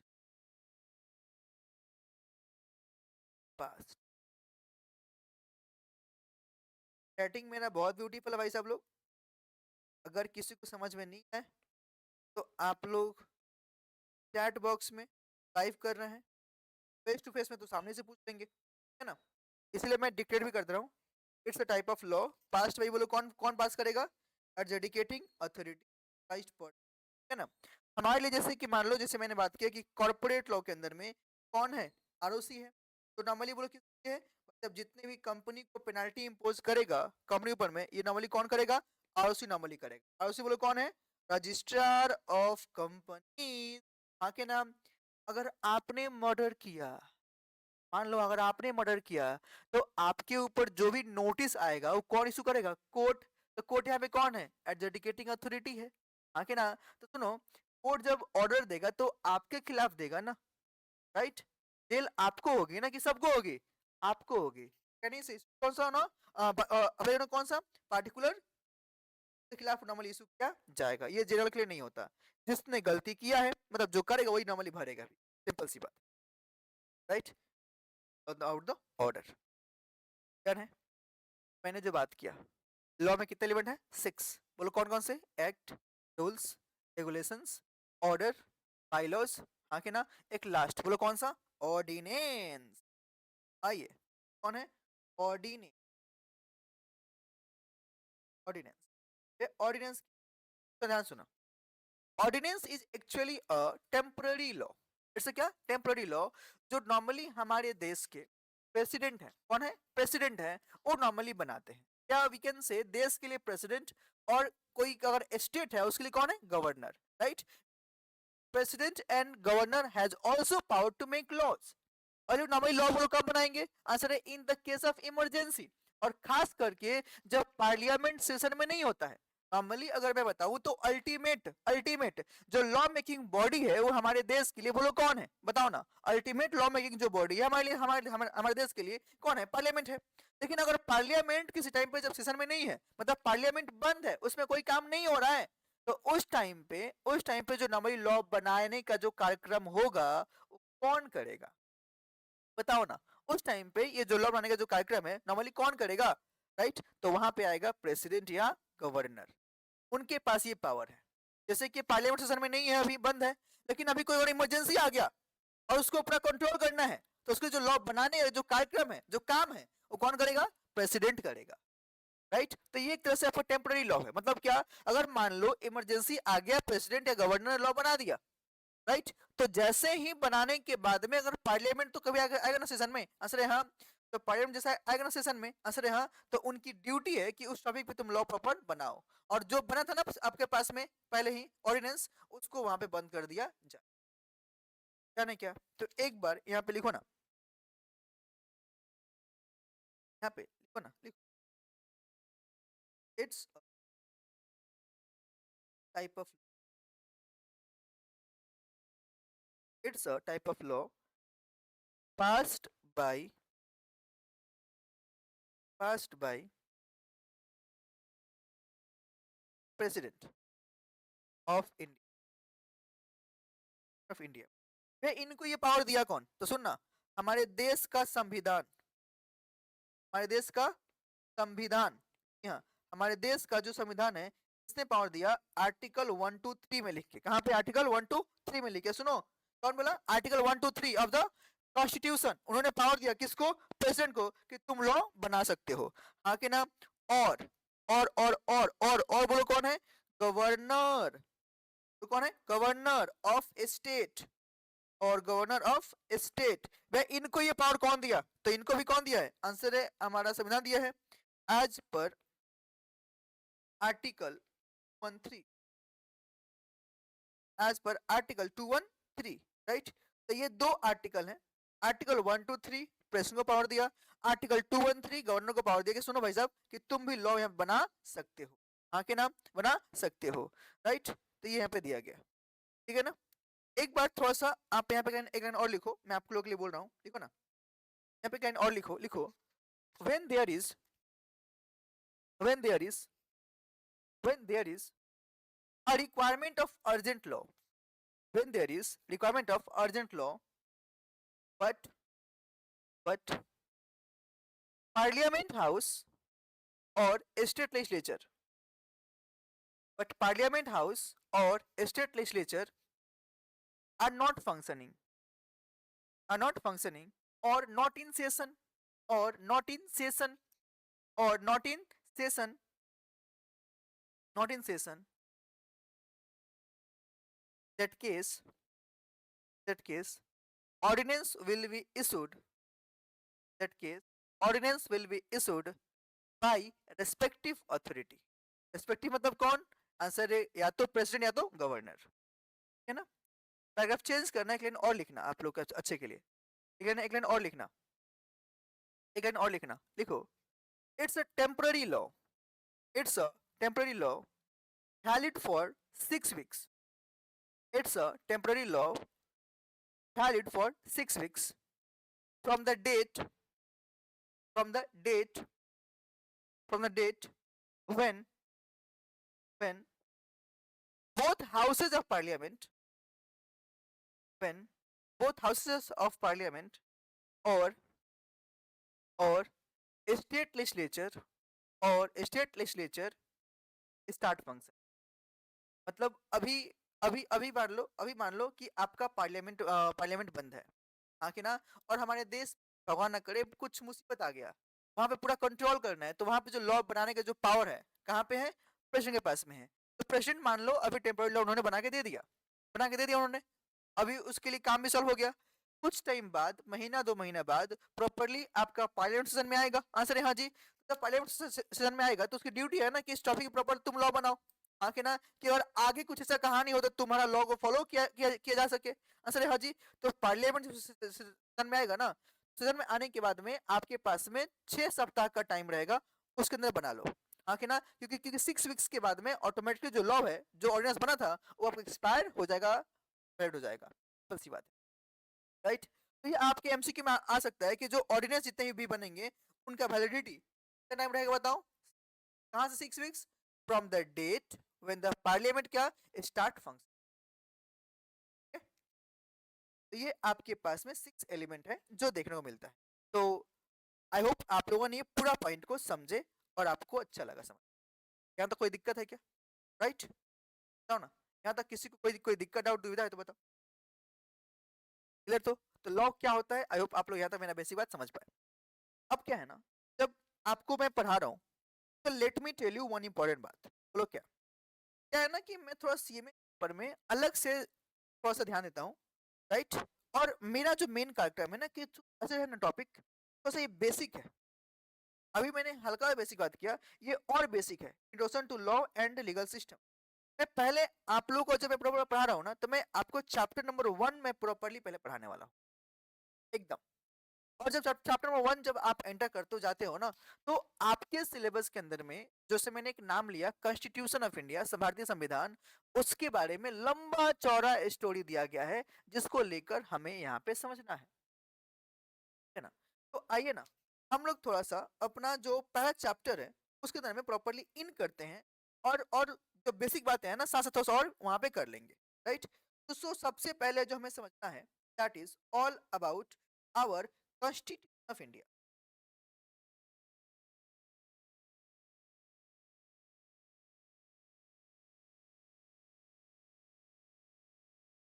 अब थोड़ा सा एक बात मेरा समझ, तो भारतीय हमारा भारतीय संविधान है ना, ये भारतीय संविधान जो है ये आपके पास में, अगर मैं बताऊं आपको, आपका ग्रैंड लॉ है।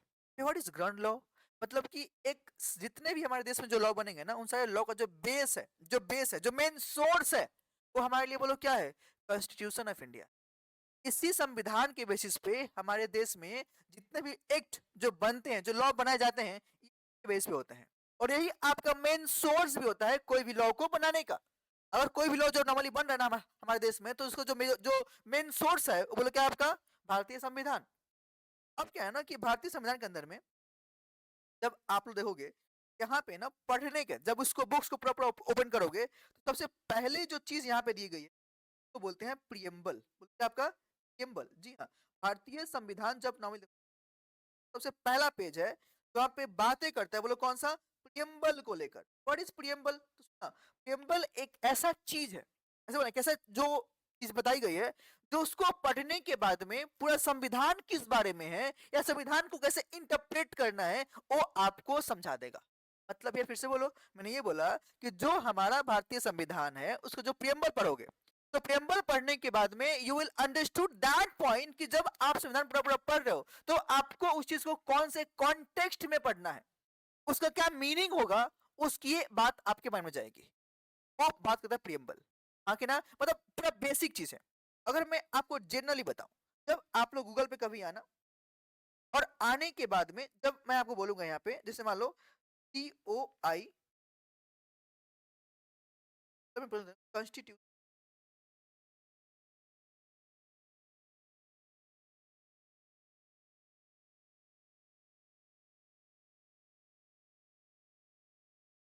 ये है आपका पहला पहला, आपका पहला पहला। आप लोग देख पा रहे हो क्या? तो देखो ना यहाँ पे क्या है, we the people of India, बोलो क्या, we the people of India, कौन सा, solemn having solemnly resolved to constitute our country, मतलब into इंडिया, कौन सा, sovereign socialist secular democratic republic, सब लिख के दिया है ना। और क्या बोला कि एंड सिक्योर, क्या चीज, और इट्स सिटीजन, क्या क्या क्या चीज सिक्योर करेगा, जस्टिस, लिबर्टी, इक्वलिटी, फर्टर्निटी, हाँ कि ना, ये सब यहाँ पे लिख के दिया गया है। राइट, ये बोल क्या है, प्रियम्बल है। यही प्रियम्बल आपके सिलेबस में भी दिया गया है जो पढ़, इवन इवन आप लोगों ने ये भी सुना होगा कि भैया हमारे देश के अंदर में एज पर कॉन्स्टिट्यूशन, भारतीय संविधान, हमारे पास में कुछ फंडामेंटल राइट्स है। राइट्स है ना, राइट्स भी है, साथ में आपकी ड्यूटीज भी हैं। अब वो क्या राइट्स हैं, क्या ड्यूटीज हैं, हम लोग उसको भी लेकर यहाँ पे नॉर्मली बात करने वाले हैं, पढ़ने वाले। समझ पा रहे हो? तो आइए ना एक बार हम लोग प्रॉपरली मेरे मैट में आते हैं। पहला जो यहाँ पे बात की गई, पर थोड़ा देख लो, इंट्रोडक्शन टू द कौन सा, भारतीय संविधान, द कॉन्स्टिट्यूशन ऑफ क्या, क्या बोला है, the Indian constitution is the क्या, lengthiest written constitution of which क्या, has blend of freedom and flexibility and has a क्या, federal system with unitary feature. तब क्या है, पहले मुझे कुछ बातें बोलने तो सुनो। हमारा जो संविधान है, भारतीय संविधान, ये आपका वर्ल्ड का, देश का नहीं, हमारे देश का नहीं, वर्ल्ड का सबसे लार्जेस्ट रिटेन कॉन्स्टिट्यूशन, इसलिए इसको लेंदी बोला जाता है क्योंकि बहुत बड़ा संविधान है। ये आपका 100-150 पेज का बुक नहीं है, ये सबसे बड़ा रिटेन कॉन्स्टिट्यूशन है। राइट, ये एक तरह से बोल गया लेंथीएस्ट है, क्यों, बहुत लंबा लिखा गया भाई साहब, पूरा स्टोरी यहाँ पे दी गई है। राइट, अगला जो बात कि ये ब्लेंड है, मतलब कौन सा ब्लेंड है भैया, बोला कि इसमें जो पढ़ोगे ना तो इसमें कुछ रिजिडिटी भी है, मतलब क्या, जो लिख के दी गई है आपको वही फॉलो करना पड़ेगा। और क्या बोला, कुछ यहाँ पे फ्लेक्सिबिलिटी भी है, मतलब अगर आपकी कुछ चीजें ऐसी है जो आपको हर बार के लिए या फिर हर टाइम के लिए वो सेम रहने वाला है, उसमें चेंज आप नहीं कर सकते हो। जैसे आप सुना ना कि भाई संविधान को चेंज कर देगा कोई, भाई संविधान को चेंज तुम उतना ही कर पाओगे जितना आपको फ्लेक्सिबिलिटी दी गई है। हर जगह आप चेंज नहीं करोगे, कुछ पॉइंट पे प्रॉपर के लोग बोले क्या है, रिजिडिटी है, कि आप जो लिख दिया ना, बोला हाँ, वो आपको जब तक रहेगा संविधान तब तक फॉलो करना होगा, आप उसको चेंज नहीं करोगे। तो बोले क्या है, इट्स अ ब्लेंड ऑफ कौन सा, रिजिडिटी एंड क्या, फ्लेक्सिबिलिटी। अगला बोले क्या है यहाँ पे, अच्छा फेडरल सिस्टम है विद क्या, न्यूट्री, मतलब क्या, तो समझो हमारे देश में जो नॉर्मली गवर्नमेंट है वो फेडरल पे है ना, मतलब क्या, ड्यूअल गवर्नमेंट है भाई, ड्यूअल गवर्नमेंट मतलब कौन सा, सेंट्रल और स्टेट गवर्नमेंट दोनों है ना। अरे हाँ कि ना, तो जो आपका गवर्नमेंट है, जो फेडरल सिस्टम है, ये जो बनाया गया है एज पर क्या, कॉन्स्टिट्यूशन। मेरी बात समझ रहे हो क्या? और सुनना क्या बोला यहाँ पे, कि सिस्टम भले ही फेडरल है, तो कौन, सेंट्रल और स्टेट है, लेकिन दोनों में बोलो क्या है, यूनिटरी, मतलब क्या, एकता भी वहां पे प्रॉपर दिया गया है। कि भले ही सुनो, लॉ आपका सेंट्रल स्टेट दोनों बनाएगा अपना अपना, कोई दिक्कत नहीं है, लेकिन जो स्टेट है वो कभी नहीं बोलेगा नहीं नहीं हम तो भारत में नहीं रहते भाई, तुम भारत के ही हो। हाँ कि ना, तो भले ही हमारे बीच में फेडरल सिस्टम है, लेकिन क्या है, विथ यूनिटरी सिस्टम भी देखने को मिलता है। भी बोला, इट मेंशंस अबाउट द कौन सा, पार्लियामेंट्री फॉर्म ऑफ गवर्नमेंट। हाँ कि ना, जैसे सुनना हमारे देश में जितने भी गवर्नमेंट जो नॉर्मली बनती है, राइट, वो पार्लियामेंट में जो हो जाती है उसको इलेक्ट नॉर्मली कौन करेगा, पीपल। कौन करेगा, पीपल, मतलब we are the king. We are the king मतलब क्या, भाई सुनो, इंडियन सिटीजन जो लोग हैं यहाँ के, जो पीपल है ना, वो यहाँ के king। मतलब हमारे देश के अंदर में आपको अगर देखा है तो बोल क्या है, डेमोक्रेटिक कंट्री का मतलब डेमोक्रेसी है। मतलब व्हाट इज डेमोक्रेसी, मतलब यहाँ पे जितने भी लोग हैं, सबके पास में ये राइट है अपने अकॉर्डिंग अपने कैंडिडेट को इलेक्ट करने का भाई साहब। राइट। यहाँ पे मोनार्की थोड़ी ना है, राजा का बेटा राजा नहीं बनेगा, जो उसके काबिल होगा वही राजा बनेगा, हाँ कि ना। और उसको इलेक्ट करने का पावर किसके पास में है, हमारे पास में है। We the people of India going to क्या आंसर चूज और इलेक्ट कि मेरे लिए जो मेरा रिप्रेजेंटेटिव है पार्लियामेंट में कौन जाएगा, हाँ कि ना। That is what democratic Republic, यानी क्या ये भी आपका कंट्री में देखने को मिलता है। क्या बोला, एंड लेस डाउन क्या दैट इंडिया शैल हैव क्या एन इंडिपेंडेंट जुडिशरी, बोलो हाँ कि ना, खुद का अपना इंडिपेंडेंट जुडिशरी रहेगा। और जो जुडिशरी है वो हमारे लिए बोलो कौन है, supreme court of India, right. आगे देखो, द क्वेश्चन क्या फर्दर प्रोवाइड्स फॉर द क्या emergency provisions structure and has क्या मेनी फीचर्स दैट हेल्प क्या in governance of our country. तो अभी अभी आपने पढ़ा कि अगर कोई भी इमरजेंसी आएगा, हाँ कि ना, तो इमरजेंसी में जब लॉ बनाने का कार्यक्रम होगा, जो वहां पे देखने की चीजें देखने की जो बात होगी, वहां पे कौन आएगा, इधर प्रेसिडेंट फॉर आवर कंट्री और कौन सा state governor for the state, हाँ कि ना। तो हर चीज को लेके यहाँ पे बात किया गया है कि अपने देश को चलाने के लिए जो जो एलिमेंट की दरकार पड़ेगी वो सब यहाँ मेंशन करके दिया गया है। समझ पा रहे हो। अब अगर तुम यहाँ देखो तो प्रियम्बल जिसकी मैं बात करता हूँ, बोलो क्या है, द प्रियम्बल ऑफ द क्या कॉन्स्टिट्यूशन वाज अडॉप्टेड बाय क्या कॉन्स्टिट्यूएंट असेंबली एंड क्या it read as for, right. उससे पहले मैं आगे जाऊं, मेरा कुछ सवाल है, आप लोग मुझे बताओ, आपका जो भारतीय संविधान है ये प्रॉपरली अप्लाई कब से हुआ है, बताओ ना। अभी अभी आने वाला भी वो दिन, बोलो बोलो क्या है, 26 जनवरी 1950, याद है क्या, जनवरी 1950। ये वो दिन है जिस दिन से हम लोगों ने अपने संविधान को प्रॉपर अप्लाई किया। इसका इनेक्टमेंट और एडॉप्शन, जो एडॉप्ट करने का कार्यक्रम है वो पहले हो चुका था, हाँ कि ना। अगर मैं बताऊं तो 26 नवंबर 1949 ये वो दिन था जिस दिन हम लोगों ने संविधान को एडॉप्ट कर लिया था, लेकिन जो प्रॉपरली अप्लाई हुआ था ना ये आपका 26 जन 1950 को किया गया था। और उसी दिन, उसी के कारण हम लोग क्या मनाते हैं, रिपब्लिक डे मनाते हैं। समझ पा रहे हो क्या, राइट। तो आ जाओ एक पढ़ो इसको जो लिख के दिया गया है, बोलो कौन सा, We the people of India having क्या solemnly resolved to constitute India, क्या बोला, हम भारत के लोग, हम लोग ये रिजॉल्व करते हैं, solemnly रिजॉल्व करते हैं, बोलो क्या, कि हम लोग देश को बनाएंगे, किसे बनाएंगे, into sovereign socialist secular democratic Republic. अरे हाँ कि ना, सोवरेन, व्हाट इज सोवरेन, पता ना व्हाट इज सोवरेन। सुना, सोवरेन मतलब ये होता है कि जो आपके पास सुप्रीम पावर है, अथॉरिटी है, हाँ कि ना, जिसको ऐसे बोलना हम लोग आजाद है, क्या है, इंडिपेंडेंट है ना। अरे भैया सोवरेन मतलब क्या, वी आर इंडिपेंडेंट भाई साहब, हमारा जो देश है बोलो क्या है, सोवरेन जब होता है कि हम लोग अपने देश को आजाद करके रखेंगे, हाँ कि ना। और कौन सा, सोशलिस्ट मतलब क्या, समाजवादी, मतलब समाजवाद को लेकर चलेंगे। इस देश के अंदर में जितने भी पंथ के लोग हैं, जाति के लोग हैं, उन सब में एक मानवता का भाव रहेगा। और सब में किसी के अंदर कोई भी वो नहीं जो आप किसी को क्रिटिसाइज करना, खराब बोलना, या किसी को बोलना ये तो गवार है, ऐसा काम नहीं करोगे, हाँ कि ना। हम लोग अपने देशों पर क्या है, सोशलिस्ट अमली बनाएंगे। एक बात और, जब मैं सोशलिस्ट अमली बोलता हूं तो यहाँ पे जो भी आपके गवर्नमेंट का स्ट्रक्चर है, जो ओन रेगुलेटेड है, जो बिजनेसेस भी हैं, बोलो हाँ कि ना, वहां पे सभी लोग यहाँ पे काम करते हैं, कौन सा, जो समाज के लोग उठ के आएंगे। और कौन सा बताऊं, सेकुलर, क्या बताओ ना, सेकुलर, सेकुलर सेकुलर मतलब क्या, भाई साहब हमारा रिलीजन मैटर नहीं करता है, इट्स अ न्यूट्रल कंट्री, हाँ कि ना। तुम हिंदू हो, तुम मुस्लिम हो, तुम सिख हो, ईसाई हो, सबके लिए क्या बोला, सबके लिए बोला क्या है, बराबर है भैया, सबके लिए बराबर है, हाँ कि ना। सेकुलर कंट्री मतलब क्या, भाई हर जात के लोग, हर मजहब के लोग, एक्चुअली हर मजहब के लोग, हिंदू मुस्लिम सिख ईसाई बौद्धिज्म जैनिज्म सभी लोग यहाँ पे आके रह सकते हैं, कोई दिक्कत की बात नहीं है, इट्स अ सेकुलर कंट्री, हाँ कि ना। अगला क्या है, डेमोक्रेटिक रिपब्लिक, मतलब क्या, यहाँ पे मैं आपको बोलूंगा एक ही वर्ड, बोलो क्या, जनता मालिक है। तो जनता मालिक है भाई साहब, क्यों, अरे भाई साहब हमने क्या बोला, we the people of India, भाई हम लोग ही रिजॉल्व करेंगे, और वी आर द पर्सन जो हम लोग ये डिसाइड करेंगे कि हमारा पीएम कौन होगा, सॉरी पीएम कौन होगा और हमारा सीएम कौन होगा। वी आर गोइंग टू क्या, इलेक्ट आवर रिप्रेजेंटेटिव, हमारे बीच में से वो निकलेगा जाएगा, हम उसको वोट करेंगे भाई। मोनार्की थोड़ी ना है, जैसे मैंने बात की ये मोनार्की है क्या, नहीं भैया ये मोनार्की नहीं है, एकदम मोनार्की नहीं है भैया। यहाँ पे जो बात की बोलो कौन सा, डेमोक्रेसी को लेके बात, डेमोक्रेसी है, क्या ना क्या, राइट। ये बात कर जनता मालिक है। एंड टू सिक्योर, और कौन सा, टू ऑल इट्स सिटीजन, तब जितने भी लोग हमारे देश में हैं सबको सिक्योर करेंगे। कैसे करेंगे सिक्योर, बोला उनको जस्टिस दिलाएंगे भाई। कैसे जस्टिस दिलाओगे, बोला सोशली, इकोनॉमिकली और पॉलिटिकली सबको जस्टिस मिलेगा। और क्या, उनके पास में लिबर्टी है, बोलो क्या है, लिबर्टी है। लिबर्टी मतलब क्या, छूट है भाई, किसको लेके, आपके थॉट, आपके एक्सप्रेशन, आपके बिलीफ, आपके फेथ, आपके वर्शिप, आके नाम।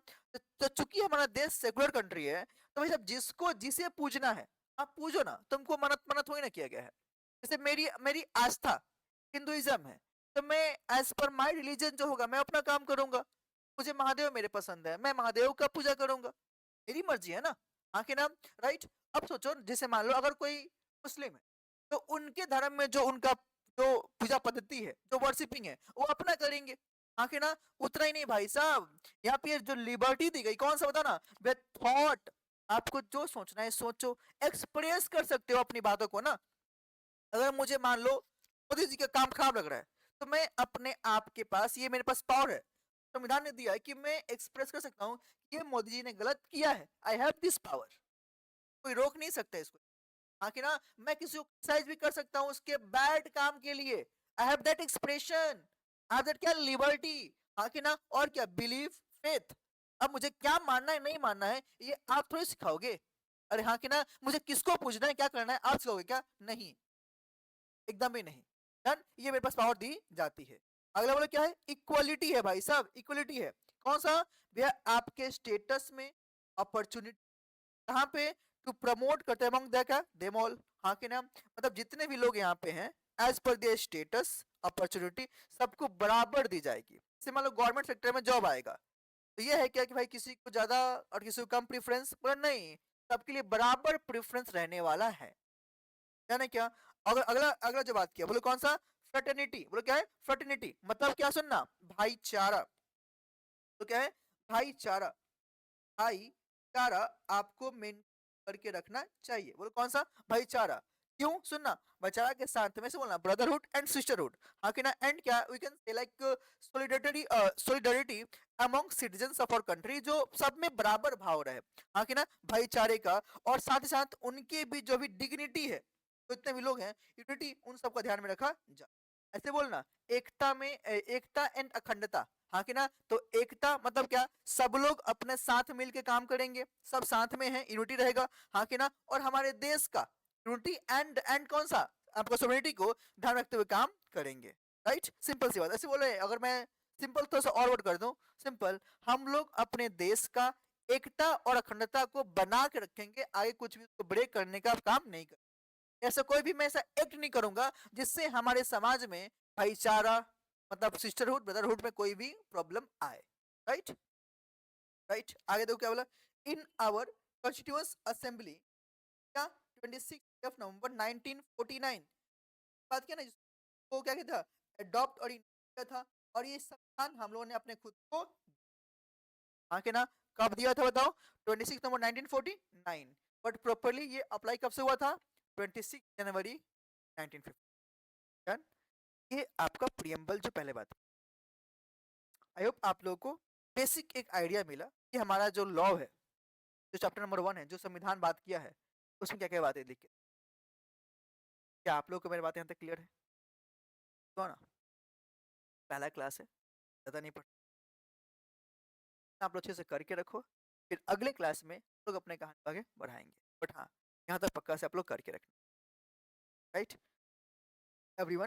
प्लीज एक बार थोड़ा सा ध्यान से देख के रखना, पढ़ के रखना, अगले क्लास में हम लोग प्रॉपर आगे कंटिन्यू करें, ठीक है। अब एवरीवन